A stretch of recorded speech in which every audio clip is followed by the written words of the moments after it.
Something that is also important to know is how to change color of yarn when you are crocheting. So say you have a pattern and it calls for 4 single crochets. So we go 1, 2,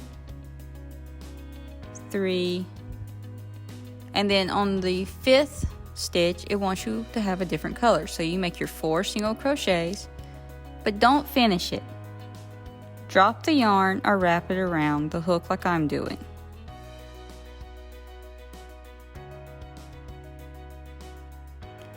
Grab your second color,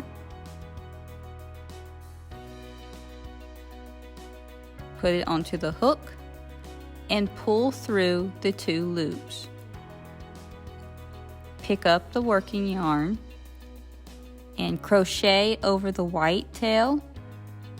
In the next stitch, make a normal single crochet.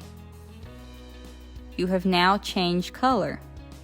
Now, as you can see, I wrapped the yellow piece to the side. However, you could also crochet over the tail as well to help lock it in instead of having to sew it in later.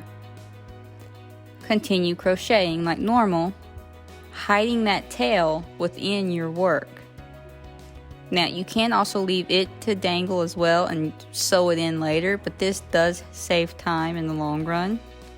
And as you can see, I have 4 yellow single crochets.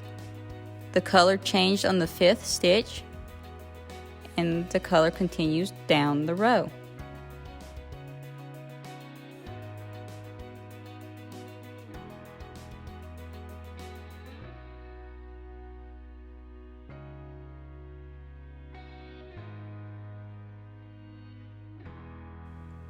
Sometimes a pattern doesn't say to change at a specific spot, and you can change at the end. So crochet to your last stitch, don't finish it. Again, you can swing the working yarn to the side, or you can keep it in place. Grab your new color or hook it with the hook, pull it through to finish the stitch, and make a quick chain with the new color. This is locking your color into place. Turn your work and begin to crochet over the tails of the new color, and if you want, the old color at the same time. What I am doing here is how it's done when they make what they call graph gans.